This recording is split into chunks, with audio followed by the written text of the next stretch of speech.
This is Texans TV.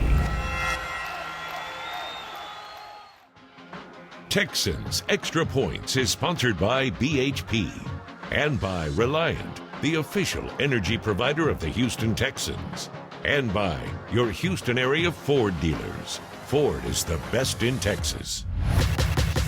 We are ready to rock at NRG Stadium. Watt gets him down this time. JJ with the sack. Rock and roll. Touchdown. Deshaun Watson.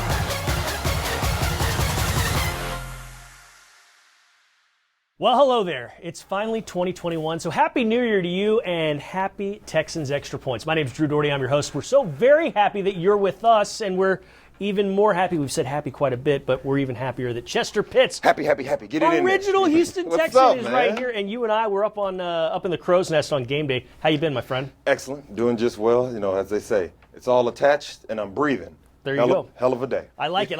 The eternal optimist, and we've got a lot of good things to look forward to. We're going to talk about that, but we start things off with a little bit of news of the week. It's the Red Diamond Iced Tea Quick Hits, and we begin with the Texans getting set for their final game of what has been a rough 2020 season. And a lot of those troubles, that angst has come to a head, and it came to a head after last week's game when J.J. Watt talked with the media. Watt and Deshaun Watson spoke with the media later this week and had this to say about getting ready for the rest of the season. Just, prepping for the game and just going in there to win. That's pretty much it, and it's not too much to speak on as far as anything else. Just been prepping with the guys and making sure everyone is prepped and ready to go out there and compete on Sunday. If there's a finite end to your season and you know when that is, and it's not enjoyable, obviously, to know and to have that and to not have the possibility of putting yourself in. At the tackle spot, there's been some flux over the last couple weeks. Titus Howard has a concussion. He will not play. And Laramie Tunsil has a lower leg injury. So Roderick Johnson, whether he's at the right spot or the left spot, will definitely get some time. He says he's up for the task. Just to build on my resume, what I've played out so far. Just an opportunity to get a good film of playing tackle, and that's what I have to do, help myself and help the team win, most important.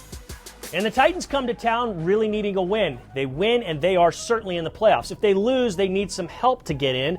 So the Texans could be spoiler on Sunday at NRG Stadium. But what about these Titans? They come to town with the league's leading rusher in Derrick Henry. He's a strong physical runner with really good speed. And the thing to do is if you can keep him from getting to the second level, then that gives you the best chance to slow him down. So that's some news of the week, and it's been a rough season. It's gotten to that point where JJ said what he said. What do you think of what he had to say? What do you think that might do for the rest of the locker room in this final game of 2020? Hopefully it's a motivator. I am a offensive lineman first and an offensive lineman at heart, and no one, and I mean no one, thinks team quite like offensive linemen do. So you'll never hear I's, you'll always hear we's. And ultimately, we collectively have to find a way to get things done. The number of injuries and just everything that the team's been through, it's just tough. It's a very tough situation. We're going to get into Derrick Henry. We're going to get into the Titans a little bit later in the show. But let's talk about the Texans. What needs to change, big picture, for this defense in the year and years to come? Okay. Health is wealth. No matter what anyone says, no matter anyone tries to say how much talent you have one way or the other, blah, blah, blah. Health is wealth. So that's first and foremost. It's focus on the guys you got, especially the guys that are less expensive, getting them healthy. As long as those guys are healthy, you absolutely have building blocks, to push forward and build on. Some of your older guys that have some mileage on them, that have had tough seasons, that are a little run down, are they going to come back rejuvenated, or is it time for them to hang it up? I think that, I think my guy Whitney Merciless, I think J.J. Watt, guys that have had and played a lot, want to come back and play another year, want to come back and get this taste out of their mouth and finish their careers on a much higher note. And I expect that from them. But after that, there's absolutely talent on this team. Sure. It's just all about getting all the talent healthy all at the same time and playing 11 guys as one. Well, you just said building blocks. So yes. What are the defensive building blocks? What's got you excited about this future? You know what? I like TA. Yeah, Tyrell Adams. I like Aminu. I really do. I like Reed. What we're going to do in the secondary, There's a lot of guys that figure that part of it out, and hopefully a guy like Roby, we can get things figured out and get him back, because no matter what anyone says, he's a heck of a ball player. Sure. So there are building blocks, and there are guys that can play, but I do expect that there will be 40% of the defense, maybe 50% will change over, especially in the two deep.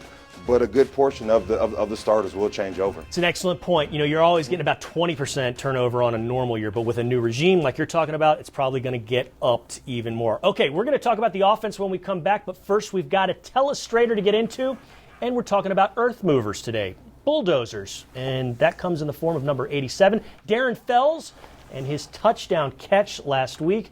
John Harris breaks it all down in the Telestrator. Welcome to Texas Telestrator, presented by BMW. I'm your host, John Harris, and the number 30 matters with the Texans. Why? 30 touchdown passes this year for Deshaun Watson. That's the first time it's ever been done for the Texans. It's something that Mark Vandermeer and I have talked a lot about over the years. Could a Texans quarterback ever get to 30 touchdown passes? Well, it happened on Sunday on this play right here. So let's go to the surface, presented by Microsoft, and you'll see how it happened.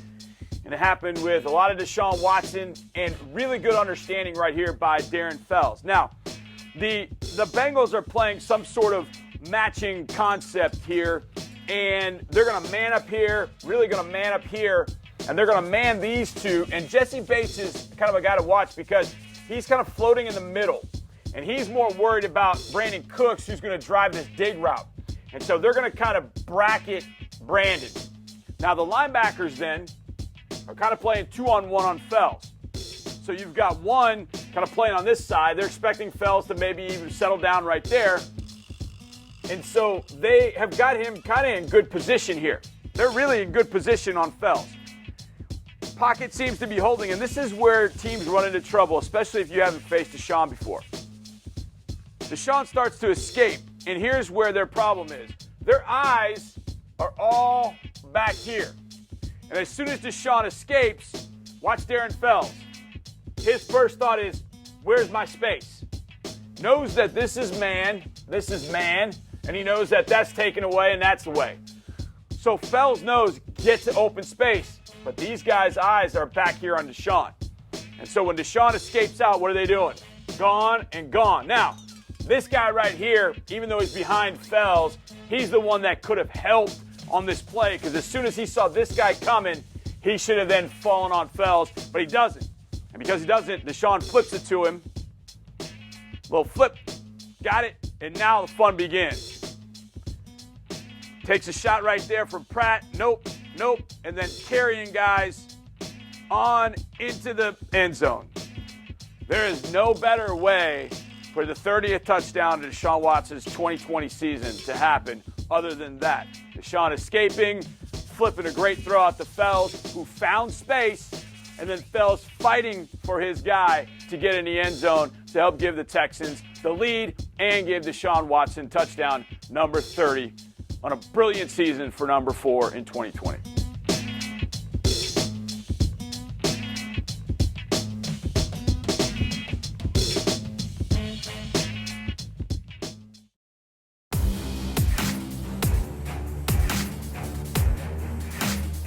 Deshaun gets the snap, four-man rush. Watson with the pocket collapsing, escapes out to the right side, throws short, Fells 10, Fells to the 5, Fells taking people with him, trying to get to the goal line, and Fells is in!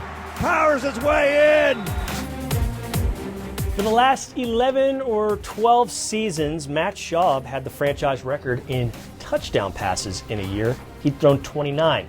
Well, that all ended last Sunday because Deshaun threw his 30th of the year. It's your next-gen stat powered by AWS. Ooh, Deshaun Watson, Chester Pitts, something else, 30 in a year. And you got to think that number's probably going to go north of it in the years to come. But it's been a sterling 2020. He has said all year long when he's been asked about it, what's different about you? Why are you having just a little bit more success? Because you've already had a lot of success, but why are you kicking it to a next level? And he said it's been simple. I've just been taking what the defense has given me. I've been hitting the open man. Yep. Is it that simple, or there's a little bit more to it, isn't there? Well, there's definitely a lot more to it, but he's a humble player. He's a guy that goes out there with his lunch pail, gives you everything that he has. We could dedicate this entire show to talk about his greatness and how good he is, because it's not just that he's great on the field, it's he's great off the field. He's a great teammate. And you know what?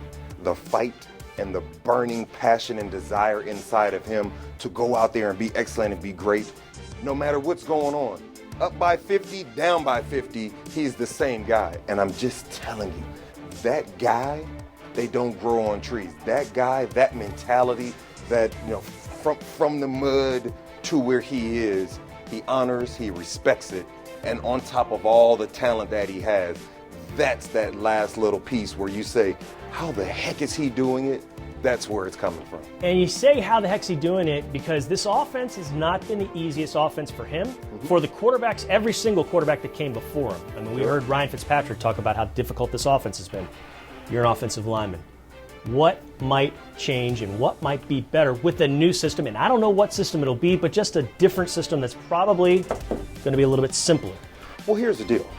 Whatever the system is going to be, it is going to be a system that DW4 likes. Sure. It's going to be verbiage that he is used to using. You are not going, look at his numbers. Mm-hmm. You'd be a crazy person to come in here and try to do something mystical, magical, and totally and completely different, simply because look at the success he's had. Some limited weapons, offensive line play has just still not been where it needs to be. Losing the one of the best players that have ever played for the Texans, and then losing the second best receiver as well, and then your third best receiver has been hampered with injuries, and to go out there and be able to have that level of production without much of a running game. Settle down, let's not be crazy, let's focus, and let's just play within what DW4 likes to do and in the way he likes to execute, and let him go make plays. Let him go make plays. How about the offensive line, though? What's going to be different? What can be different in a good way for them? So here's the deal. On the edges, you are solid. Right. And Laramie's a Pro Bowler. There's no question about that. Titus is probably going to be there someday. Titus has another gear, has another level, and guess what? It is very attainable. So your bookends are going to be solid. In the middle, center, solid play, I'm not worried about that. But at the guard position, there is absolutely going to have to be a new level, a greater emphasis, more consistency, and ultimately, dog. At the guard position, you gotta be a killer. You gotta come out and you gotta want to choke the life out of people play in and play out. That's what makes your run game go, is your guard position, and the guard position just has not had the continuity that is needed to be productive, in the run game and in protecting the quarterback all season. Good stuff, and we're going to get into the Titans matchup in the next segment. Stay quiet here on the trivia, please, because we know you know some stuff. Maybe a little bit. But David Johnson on Sunday had 100 yards from scrimmage. He ran for a touchdown. He caught a touchdown pass. He is one of only 3 Texans running backs to do that in franchise history. Who are the other 2? We'll have that answer later on in Texans Extra Points.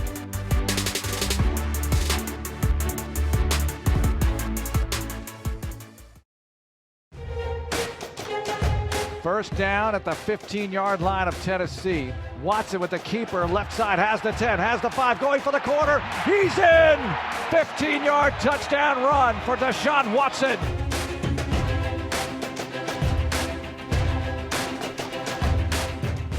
Yes, the last time Deshaun Watson played against the Titans here in this stadium, that was a touchdown run. Chester Pitts joins me now. Did you know that in the 2 games that Deshaun Watson's played against the Titans here, Texans have scored a combined 91 points. He's thrown 6 touchdowns. He's run for 2 more. He has been lights out. Wow. But you talk about lights out. Derrick Henry was lights out against the Texans in Nashville earlier this year. What do you think of this back? How do you stop him? You don't stop him, but how do you limit the damage he can do? Well, do you know how many, all the minds of all the football gods and all of the planet right now would love to give you that answer, but it's not as difficult as one might think as far as X's and O's. Mm-hmm. The execution of going out and doing it is the different animal. You have to start fast defensively. Mm-hmm. And when I say start fast, I mean blitzes early. I mean, you cannot let Derrick Henry get back to the line of scrimmage with a head full of steam and his shoulders square, because it's going to be a 5 to 6 yard game. Yeah. And they will do that and march all the way down the field doing that if that's the case. So you have to, when I say physicality, when I say you got to be tough, when I say you got to blunt offensive linemen right in the mouth, shed blocks and make tackles, but the biggest thing is it's a collective effort on defense. Yeah.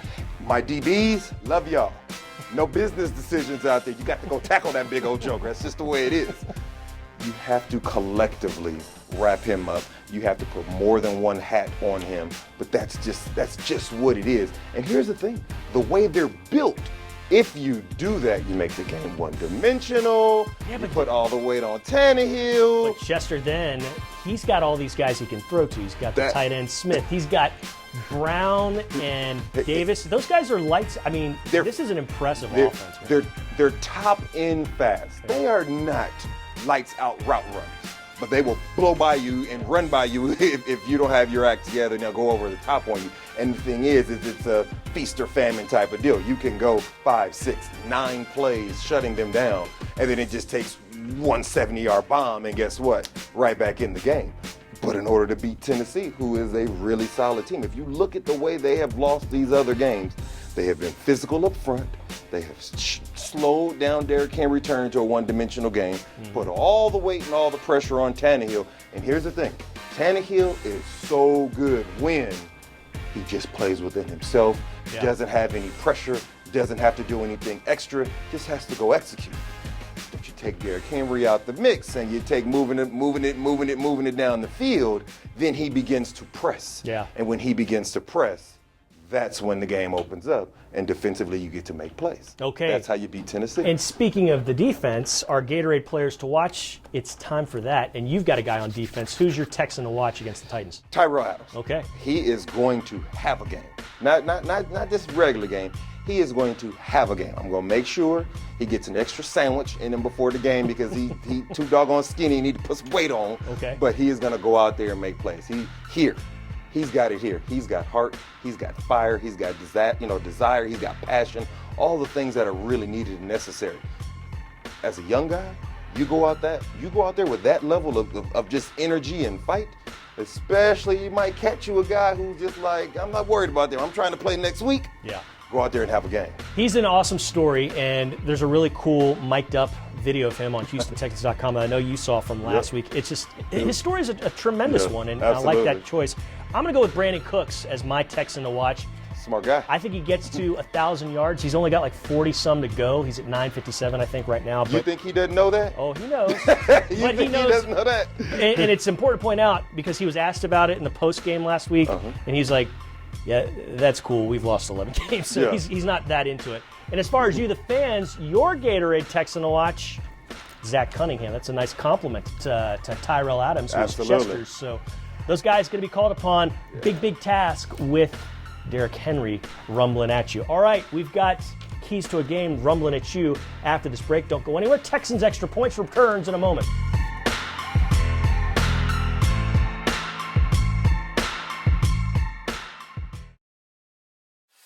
Texans Extra Points has been sponsored by BHP and by Reliant, the official energy provider of the Houston Texans, by Emoji Bank, official business bank of the Houston Texans, and by Jameson. Tailgate like a Texan with Jameson Irish Whiskey.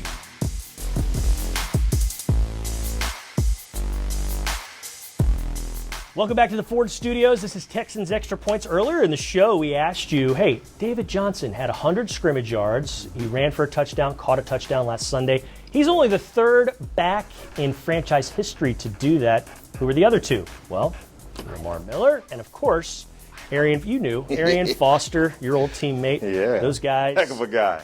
Heck of a guy. Heck of a character. Yeah, I was just going to say different breed, but heck of a guy. Different breed on and off the field. And boy, he was so much fun to watch. And I bet he was fun to block for, too. You better believe it. Okay, tell me about this. Texans need many things to happen for a victory against the Titans. What are your two FCCU keys to victory? Offensively, you got to light it up. Okay. And when I say light it up, I mean you got to light it up and put points on the board.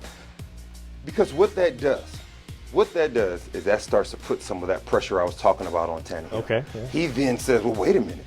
If Deshaun's out here lighting it up, I have to go match that. That gives you the opportunity to also slow down Derrick Henry. Because if your game plan is just to stop Derrick Henry, that's not a very good game plan because that guy's pretty good at what he does. And there's been a lot of games and no one's been able to do that really, right? Do that. Make him press. If there is a real vulnerability on the Tennessee Titans team, is a Tannehill feeling pressure and a Tannehill going beyond staying in his box. Because when he's in his box, he's darn good. He's excellent when he's in his box. But as soon as he feels like, and oh my God, and that pressure, and if they start chirping, yeah, we need a play out of you. We need a home run. He presses. He makes errors, and that's where your real opportunity is. I like those. Those are good keys. I'm going to kind of play off of yours. I'm going to say fast start, but defensively and offensively. Period. Get off the field. It doesn't have to be a 3 and out, but just get off the field pretty soon if they're on offense first. And when you're on offense, hey, how about a touchdown? We've seen one of them 100%. In the last 2 or 3 years on the first drive. That was the point I was going to make. Score early and you make them one-dimensional like you're talking. Stop them. Yeah. Get out of the hole and go play. And then, Chester, you talked about vulnerabilities. Yeah. This Titans team, special teams-wise, their punter and their kicker, they've cycled through a lot of them in the last couple of years. The Texans have gotten blocked kicks, blocked field goals, blocked extra points. They can do it again. You can turn a game, as you know, on special teams. Better believe it. Let's do it. Let's make that happen. Let's get a win. Let's close out this awful year with a tough victory. year.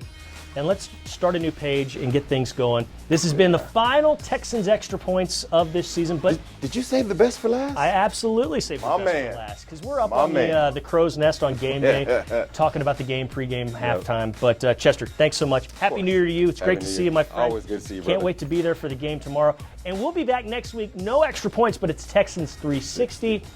Kind of cover everything in the world of the Texans. And we appreciate everything you've done as far as supporting your team and watching us and doing all that good stuff. Take care so long. Until then, go Texans.